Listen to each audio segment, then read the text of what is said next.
It's incredible. The Minister refuses to address the specific case to which I refer. And let me just remind you of some of what was said on the 8th of November 2013 in Cavan Circuit Court. Question posed by a barrister representing the defendant, addressing one of the veterinary inspectors from the department. Were you aware that there was a possibility that what was introduced into this animal actually could have been toxic? The reply: yes, certainly. Anything introduced into an animal that's not sterile could be toxic. Continuing, the same respondent stated, our focus would have been to find out if there had been interference. I think it's very difficult to identify from first basics a completely unknown substance. It could have been any one of 1,000 substances.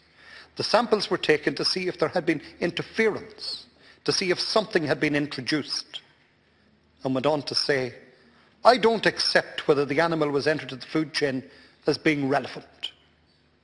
I refuse to accept that the identification of the irritant as being relevant. There's much more. That's only a section. Well, I want to say to you, Minister, I think it's highly relevant. As a consumer, and speaking on behalf of consumers and those indeed who are involved in this sector, it's highly relevant. What is the role of these inspectors for the Department of Agriculture?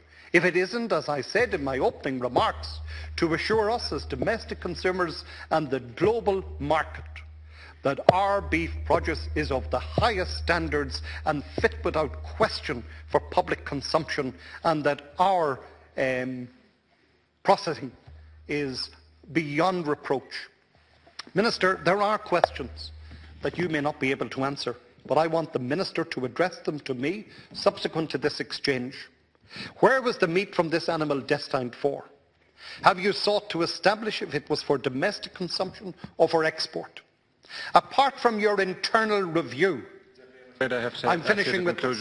Apart from your internal review that addressed what you saw as deficiencies in the conduct of the prosecution case, rather than accept and address the judgment of Circuit Court Judge Reynolds and establish how your SIU personnel have conducted themselves when acting in your name and in the name of this government, have you taken any other steps to address the very worrying facts that this case exposes?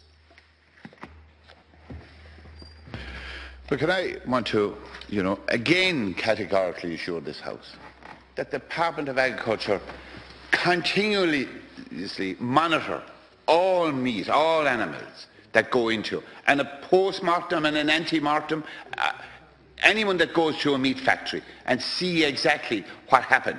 Animals are examined and checked and watched. And that's what happened in this case. And I understand that you got a very detailed briefing on this issue from the Department of Agriculture. The officials in my department gave you a detailed briefing, and you know that quite well. And I think it's very disingenuous of you to stand up here and to try and blacken, and to try and blacken, and to try and blacken. And I will not accept that from you.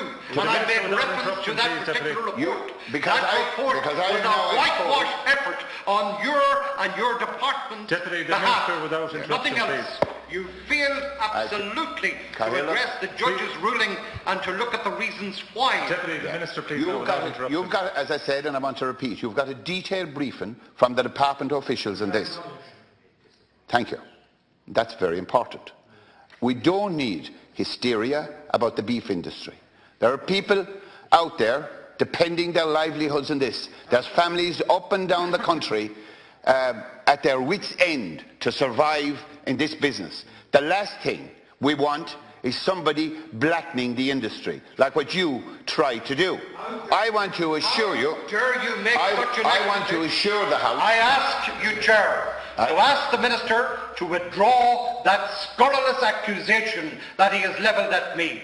I have indicated very clearly and have acted at all times to ensure that this department would act at all times to ensure the provenance of the Irish beef industry in all its component parts. Yeah. In this instance, they have failed to do so, and they have coupled together in that review that the Minister refers to that did not address the issues at the core of the problem. They sought only to excuse their own behaviour. I want to assure everybody that the department at all times carries out inspections to make sure that only the best and proper beef, properly checked, goes into the food chain. They inspect it on a daily and an hourly and a weekly basis, continuously check it. And you know that, and we should all acknowledge that in this House. We sell the best, we sell the best beef, we demand the best quality beef. That's what we sell in the market. We've made a name for ourselves all over the world with the top quality beef that we produce in the land of Ireland. And I, for one, as a junior minister in the Department of Agriculture, will not reflect from saying that. No. Go and examine what your Deputy, please, we've gone way over on